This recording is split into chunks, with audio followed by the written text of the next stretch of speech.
Hi, this is Michelle, co-author of Methylation Madness, Insight into the Biochemical and Personalized Hypermethylators.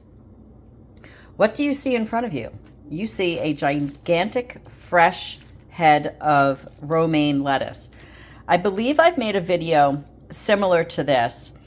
So as a methylator, I'm unable to eat leafy greens. And I truly, truly love leafy green vegetables. So what I'm doing is I'm taking this entire head of lettuce and I'm going to be chopping it up and I'm going to be putting it into a pan with a bunch of olive oil, salt, and pepper.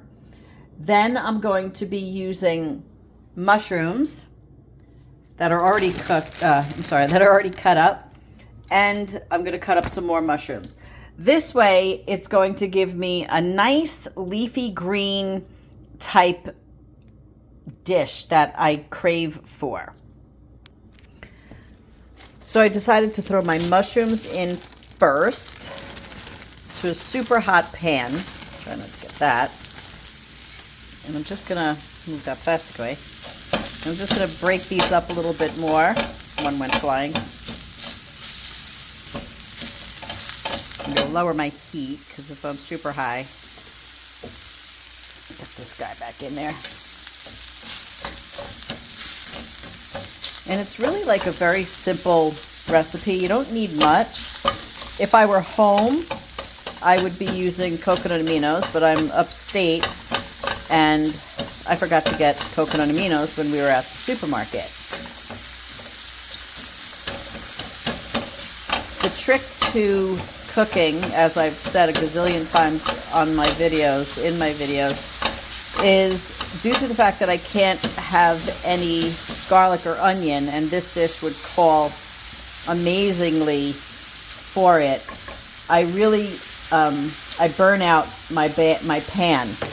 And because these are mushrooms, they soaked up a lot of oil. So I'm going to put a little bit more oil in there. So they're coming along nicely. I'm going to actually raise the heat again. So as I was saying, you can cook this way without garlic and onion, and it tastes super, super good. And you burn the bottom of the pan a little bit. You really let your stuff, I'm shaking the camera instead of the pan. You really let all that like just burn at that bottom.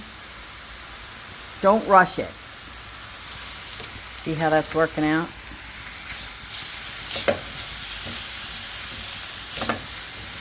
So yummy. So I think that's pretty good.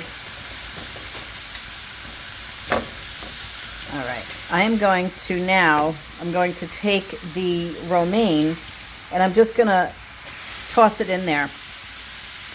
It's going to soak down to nothing, wilt down to nothing, because that's kind of what leafy greens do. Let me just move this over here. I'm going to throw them all in.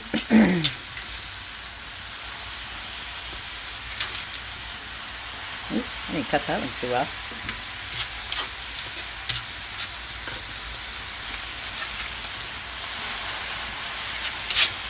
It's a whole gigantic fresh head, not the bagged lettuce head.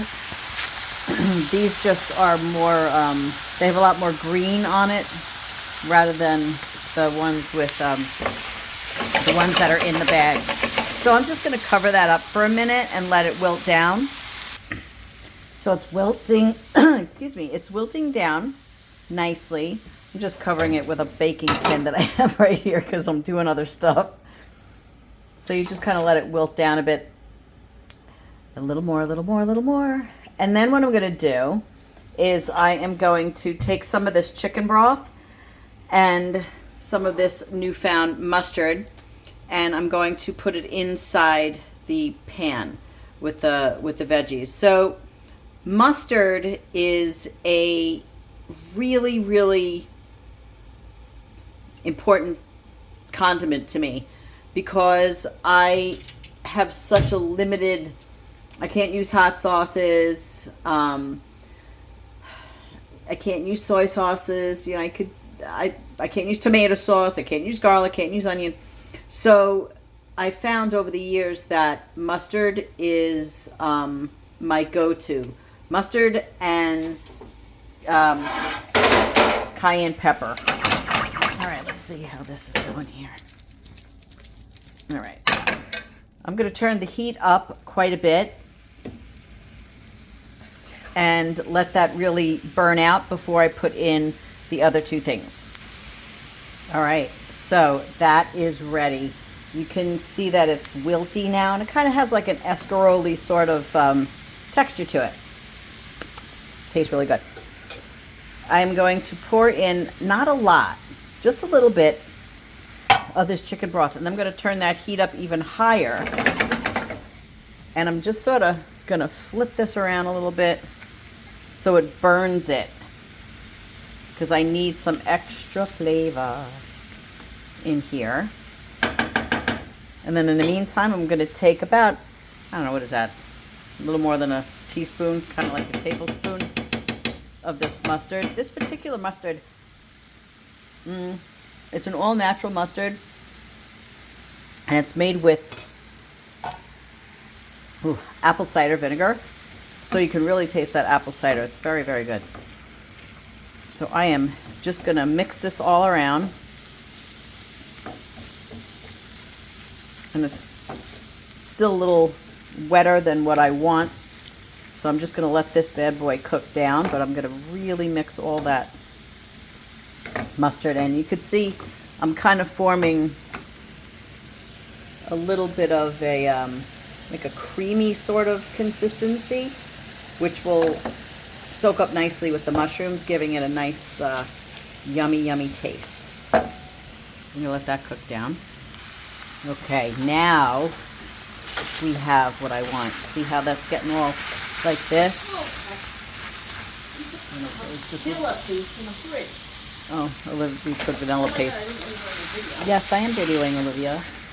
Ow, I just totally burned my finger. That's hot. Woo. So now we're getting, sorry, I just blanked out for a second. So now I have that really, really nice consistency, and I'm going to take a tiny bit more of the chicken broth. See how I'm deglazing that right like that? And that, my friends, is how I get past the situation of not being able to have garlic or onion, because I just really, really keep deglazing that pan and burning my stuff down, and I just take the food. This is what I do all the time. I just rub the food up against the pan. See that? Look at that. Oh my God. Yummy nummies. So now it has a bit of a cream sauce type consistency. Could you imagine this entire thing was a huge head of romaine lettuce? And that is one of my favorite pretend, I'm turning it off, pretend escarole dishes for my Italian heritage. And that's that. You've got to try this. It's so good.